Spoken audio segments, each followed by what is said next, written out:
Bienvenue. Aujourd'hui, on va parler d'un sujet quelque peu particulier, et c'est celui de la timidité maladive, mais aussi de tout ce qui est de l'ordre de l'anxiété sociale, un petit peu d'harcèlement probablement. Oui, on va parler de sujets joyeux, on va parler de sujets assez particuliers, c'est vrai, et je vous invite, si vous êtes extrêmement, peut-être un peu trop sensible, effectivement faites attention parce que cette vidéo va parler de certains sujets. Et on va commencer tout de suite avec un petit peu mon parcours et ensuite je vais vous donner un petit peu des astuces, en tout cas des astuces que j'ai utilisées moi-même pour sortir de cet état, parce que oui, j'ai été pendant un peu plus de 20 ans dans de la timidité maladive, notamment pendant le début de ma vie. J'ai été effectivement quelqu'un qui a vécu le harcèlement, j'ai vécu la violence, j'ai vécu quand même beaucoup de choses. Je pense qu'il y a beaucoup de choses dont je ne vais pas parler ici. Et j'ai eu une vie tumultueuse et j'ai connu quand même beaucoup de choses assez difficiles.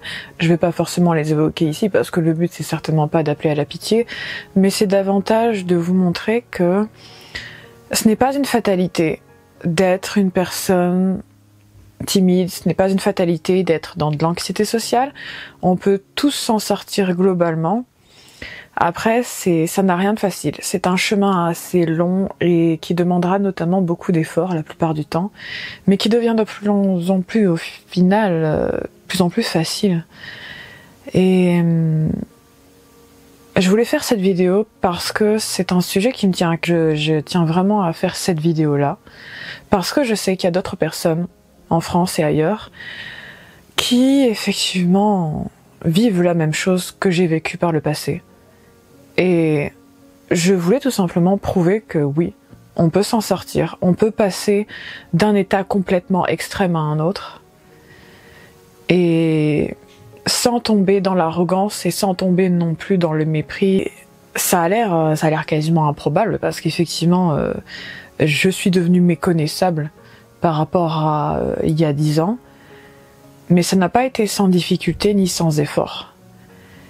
Et je sais qu'effectivement, actuellement, pour beaucoup de personnes, c'est très difficile de vivre, c'est très difficile tout ce qui est de l'ordre des échanges sociaux, de devoir ne serait-ce qu'aller chercher de quoi déjeuner, ne serait-ce que vraiment aller chercher une baguette de pain peut être extrêmement stressant, ou même téléphoner. Je sais pas si vous avez un peu le même truc, mais avant, je me rappelle que je ne pouvais pas téléphoner à qui que ce soit, parce qu'en fait j'avais un tel niveau d'anxiété sociale et de timidité par rapport à ça, que je devais demander à des personnes que je connaissais de téléphoner pour moi. J'ai fait ce qu'il fallait vraiment pour m'en sortir. Et après, chacun voit midi à sa porte, chacun fait ce qu'il entend ou ce qu'elle entend. Et effectivement, ça n'a rien de facile de prendre sur soi, de vraiment réussir à sortir de son cocon protecteur au final, et de sa zone de confort. Ça n'a rien de facile. Et ça serait totalement inutile et hypocrite que de vous le dire que ça l'est, parce que ça ne l'est pas. Mais il y a des manières de faire et d'aborder la chose pour que ça devienne en réalité de plus en plus facile. Même s'il y aura toujours des éléments qui nécessiteront un peu plus d'efforts, ne serait-ce que, même pas juste physiquement, mais ni d'un point de vue matériel, mais d'un point de vue ne serait-ce que psychologique et émotionnel, il y a toujours des éléments assez difficiles, mais au fur et à mesure, vous allez apprendre en fait à dépasser ces appréhensions et ces craintes. Votre état actuel n'est pas une fatalité, ni même voué à se poursuivre éternellement. Vous êtes en évolution constante, car après tout l'univers est en constante évolution. Et quoi qu'il arrive, vous évoluez forcément. Même si c'est par des touches plus ou moins nuancées et infimes. Enfin bref, j'ai toujours été dans des extrêmes. J'ai vécu des choses assez difficiles, je vais pas forcément parler de tout ici. Donc on va commencer tout de suite avec la maternelle, qui au final a été extrêmement particulière. À la maternelle, il n'y avait rien de spécialement notable, j'étais quelqu'un de très espiègle. D'ailleurs, curieusement, je suis un petit peu retournée à l'état dans lequel j'étais, mais de manière adulte, hein, bien entendu, un petit peu ce côté très espiègle, très passionné passionné par la vie, passionnée et passionnante, et d'avoir un recul sur l'existence assez particulier, mais ça c'est par rapport à certaines particularités que j'ai, qui fait qu'effectivement j'ai cette capacité de me régénérer et renaître constamment. La timidité maladive a commencé à peu près au début de la primaire et a duré jusqu'à à peu près 10 ans, c'est-à-dire au début à peu près de mes études universitaires.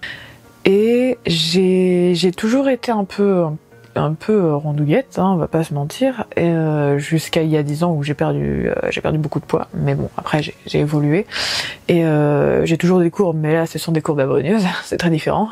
Mais à l'époque, je sais que j'ai toujours été un peu... déjà j'ai été harcelée à cause de ça, mais également à cause de ma sensibilité. J'étais extrêmement timide. J'étais dans ce qu'on appelle de la timidité maladive, mais également dans de l'anxiété sociale. Donc concrètement, je ne pouvais pas parler à quelqu'un sans rougir. Fixer quelqu'un dans les yeux, improbable. Je pense que à chaque fois que je le faisais, c'était vraiment par quelques secondes de ci de là, parce que sinon j'étais au bord d'une crise cardiaque. C'est dire à quel point, hein. C'est dire à quel point j'étais comme ça. Et je n'osais pas dire non, je disais toujours oui à ce qu'on pouvait me demander. Et même si ça a concrètement dépassé absolument toutes mes limites, effectivement j'étais dans non seulement un mélange de dépendance affective, mais également de timidité maladive, peur de l'abandon, peur du rejet. Il y avait vraiment un melting pot. En général, on a quand même très souvent ça quand on est dans de l'anxiété sociale ou dans de la timidité. On a tendance effectivement à ne pas dire non quand on le devrait. Ce n'est pas parce que vous existez que vous devez dire oui à tout le monde. Si une personne vous rejette parce que vous refusez de vous plier à ses 4 volontés, bah c'est pas grave si elle part. Sachez-le. C'est pas grave. Il y a un monde entre être quelqu'un de gentil et être quelqu'un qui se fait utiliser comme un objet. Vous n'êtes pas un objet. Vous êtes des personnes qui méritent le respect, qui méritent qu'on les aime. Vous n'avez pas besoin de vous plier aux autres ou de vouloir vous modeler pour les autres, pour être aimé ou être digne de l'être, ou ne serait-ce qu'à mériter le respect. Vous n'êtes pas ici pour, au final, vous faire marcher dessus. Et après qu'on vous demande encore de sourire et de dire merci face à ça. Et même si vous êtes aussi plein de bonne volonté et d'amour que vous pouvez l'être, ces personnes ne vous aimeront pas plus pour cela. Elles vont même perdre encore du respect pour vous parce qu'elles se diront qu'elles peuvent faire n'importe quoi avec vous.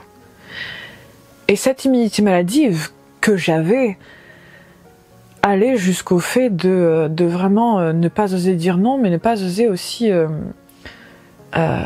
faire entendre mes besoins, ne serait-ce que les plus vitaux.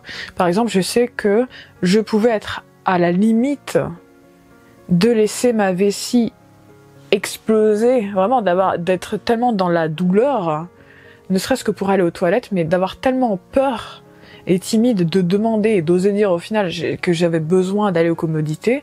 Dites-vous que ça allait jusqu'au point où je me tordais de douleur plutôt que de oser demander à quelqu'un d'aller aux toilettes.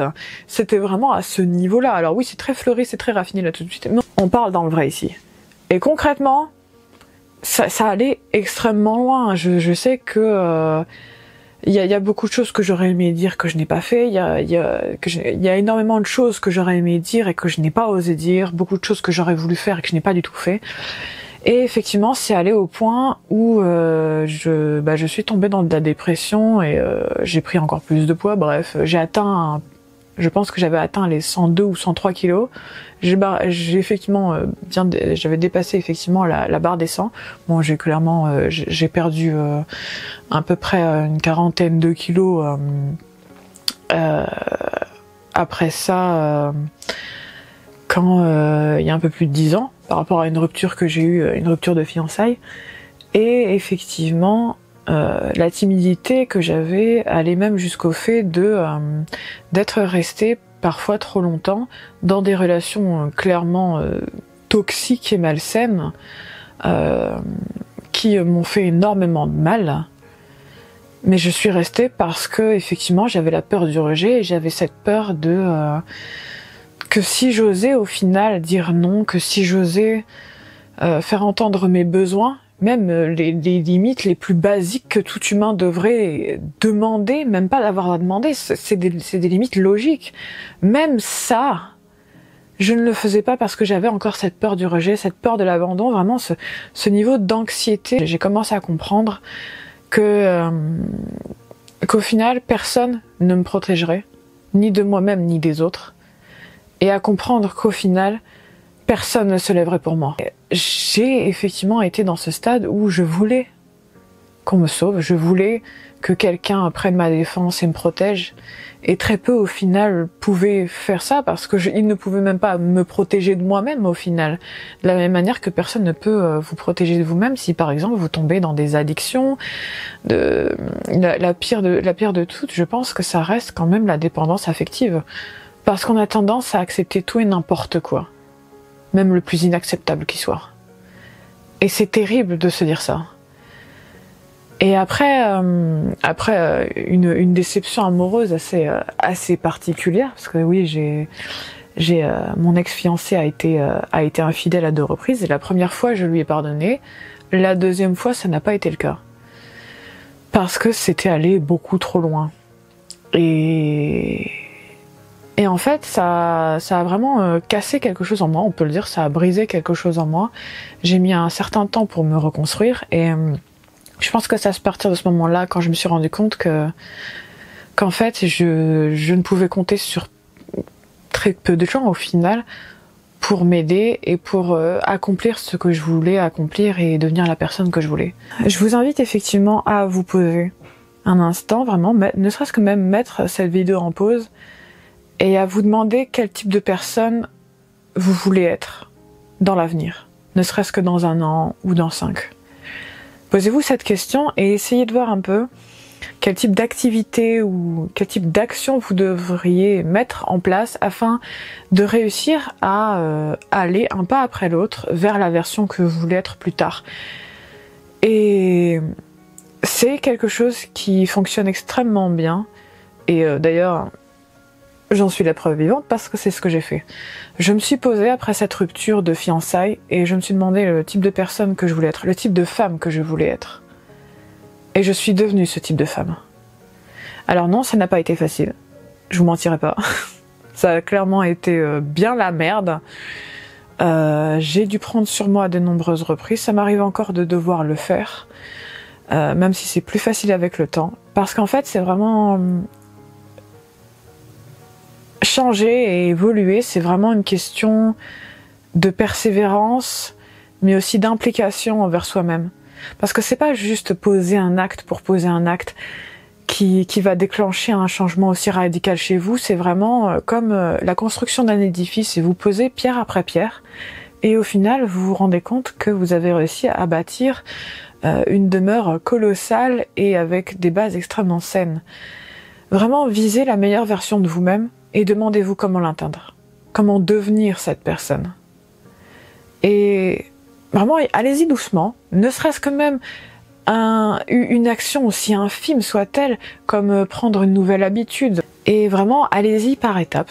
Même si c'est une étape qui est découpée en sous-étapes et en sous-étapes pour qu'à chaque fois, chaque petite action avec laquelle au final vous êtes à l'aise, vous allez les franchir les unes après les autres. Allez-y, s'il faut 50 étapes dans une grande étape, c'est pas grave, allez-y. En fait, le tout c'est d'agir et d'avoir des actions ou des micro-actions qui vont vous permettre en fait d'atteindre de plus grandes étapes et au fur et à mesure vraiment abordez-les à votre rythme.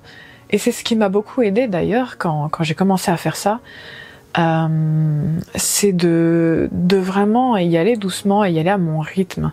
Après, je sais que j'ai tendance à évoluer très vite, vraiment extrêmement vite, mais tout le monde n'est pas comme ça et c'est pas grave. Comment vous allez au fait? Parce que vous pouvez me dire en commentaire comment ça va, parce que sincèrement j'ai envie de savoir. Parce qu'il fait quand même froid dernièrement, Puis l'ambiance est pas spécialement folle, hein. Enfin, vous avez vu les actualités, hein. Donc je disais, effectivement, les étapes qu'il va falloir franchir pour évoluer vont vous prendre autant de temps qu'il vous faut. Ne vous comparez à personne. Le but, c'est de devenir votre meilleure version et à votre rythme, pas au rythme d'une autre personne, parce que ça n'a aucun sens. C'est comme essayer d'éplucher des carottes avec un coussin, ça n'a pas de sens.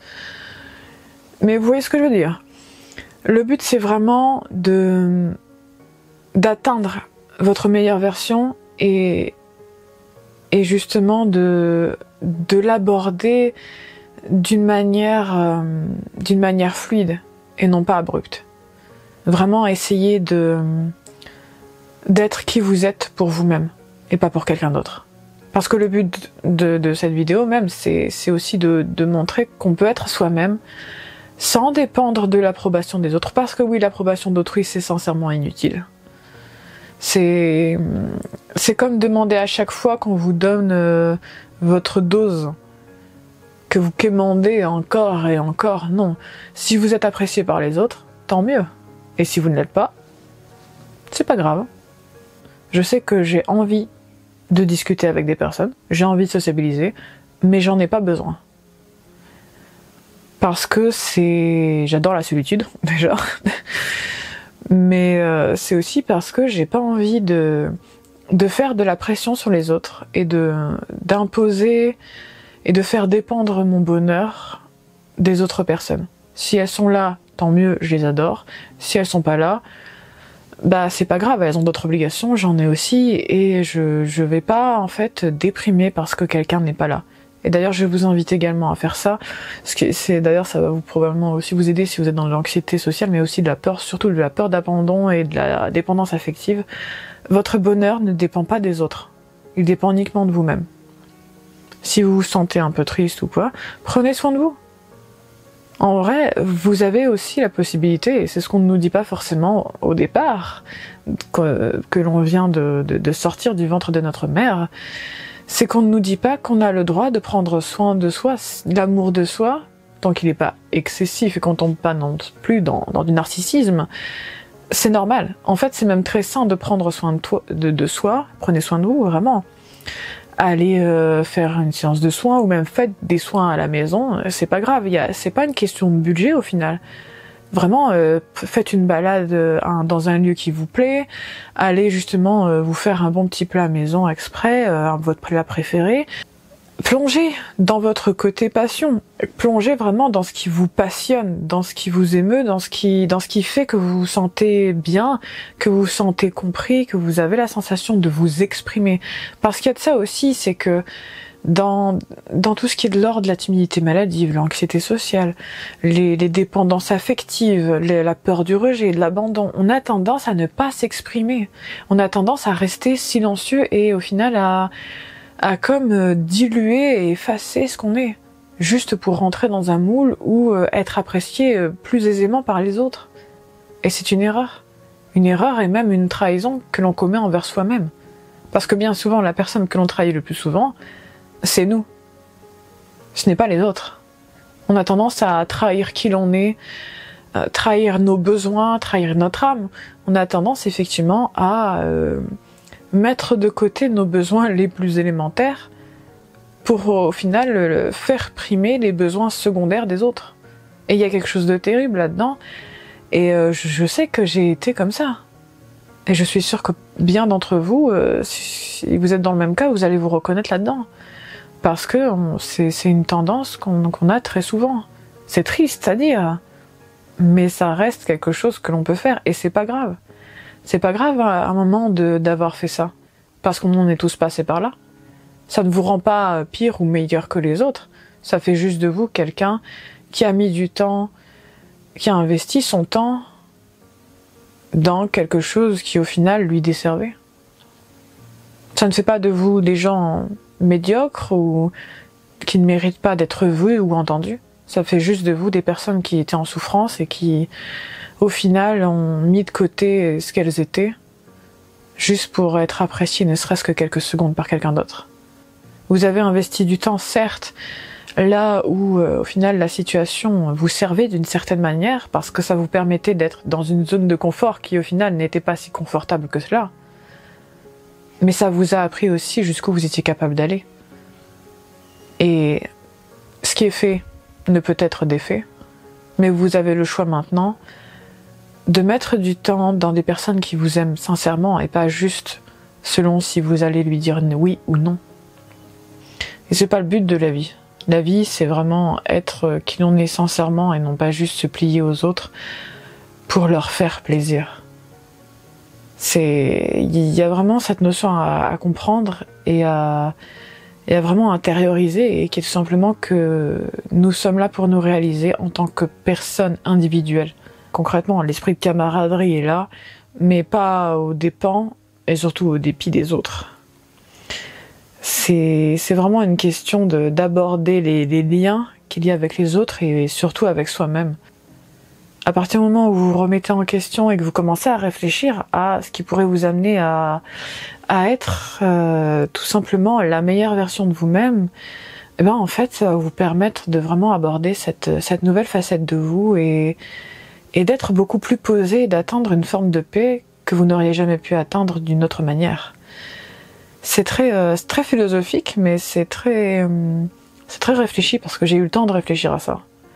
Et j'ai envie effectivement de partager ce que j'ai pu apprendre, les leçons que j'ai pu apprendre, mais également les déboires, parce qu'il y en a eu forcément. J'ai commencé justement à vraiment faire beaucoup de recherches sur la meilleure version de soi-même, le fait de vraiment embrasser ma véritable nature et non pas juste essayer de rentrer dans une case. Et ben j'ai commencé à me rendre compte qu'en fait j'avais autant de mal à rentrer dans une case parce qu'elle ne me suffisait pas. J'avais beaucoup trop de choses à dire, beaucoup trop de choses à faire et vraiment à exuder toute ma superbe, blague à part, être vraiment une personne très, très différente de ce qu'elle voulait, et c'est pas grave.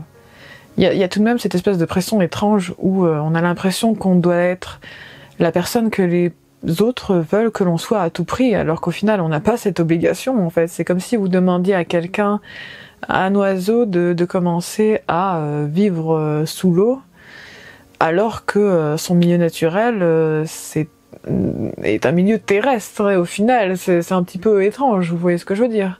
Ça n'a pas de sens. Et ben c'est la même chose pour les gens, c'est-à-dire qu'on ne peut pas vous demander quelque chose alors que ce n'est pas votre nature. Ça n'a pas de sens de demander, de forcer quelqu'un à être quelqu'un que l'on veut que cette personne soit, alors qu'au final, il n'y a aucun moment, cette personne ne pourra l'être. À un moment, il faut replacer le temple au milieu du village, il y a des choses possibles et des choses qui ne sont pas. Et ça, eh ben ça l'est pas. Et vraiment, soyez vous-même et embrassez votre nature. Pour vous-même, pas pour quelqu'un d'autre. Et c'est une leçon qui est très difficile à aborder, parce que concrètement, la plupart du temps, c'est plutôt l'inverse qu'on nous demande. Comme le phénix, je suis renée de mes cendres, j'ai slay de l'enfer jusqu'au paradis.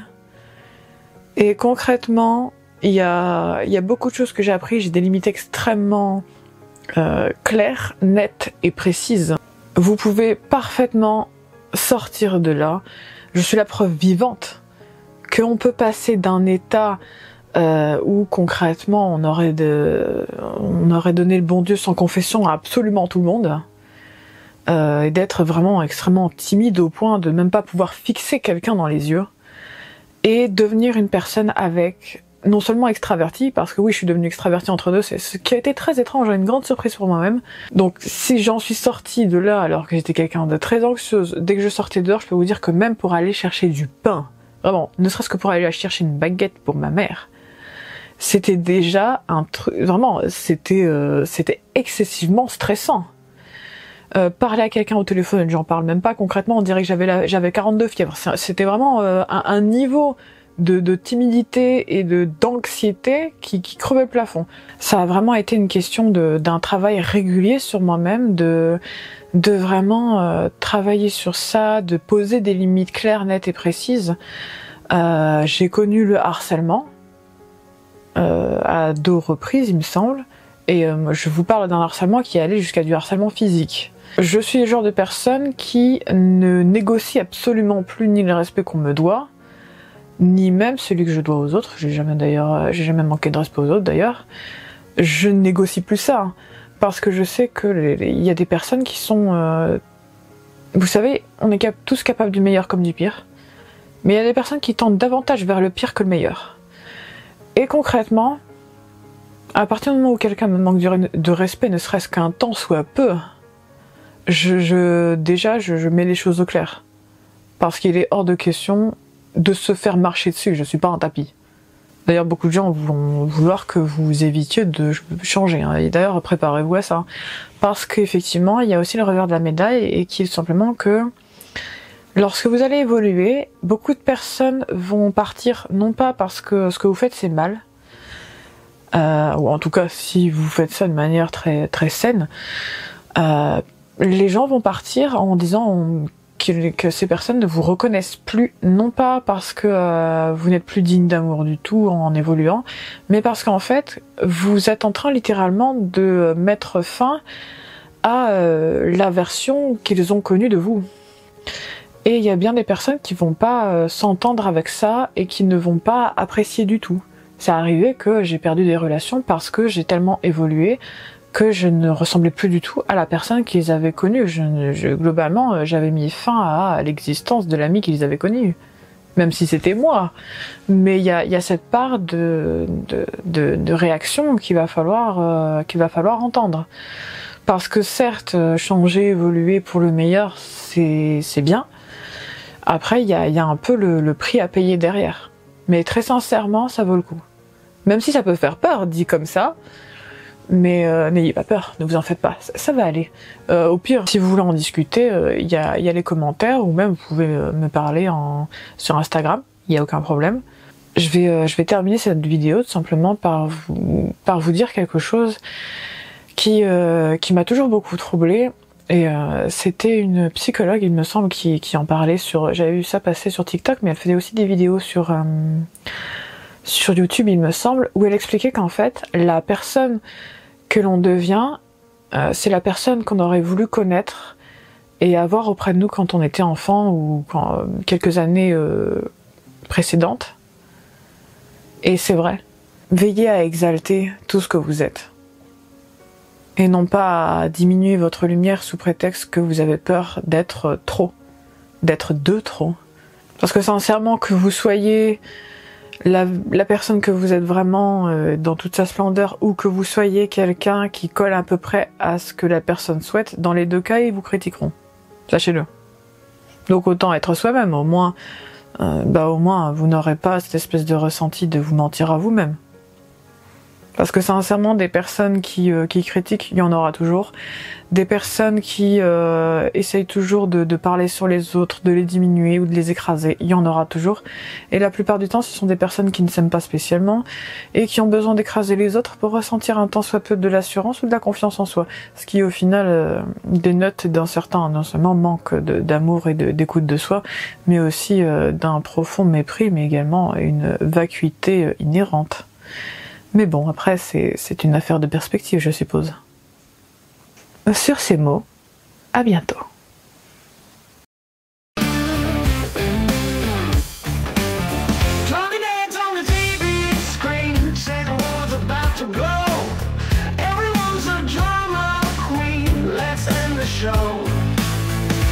Press the button.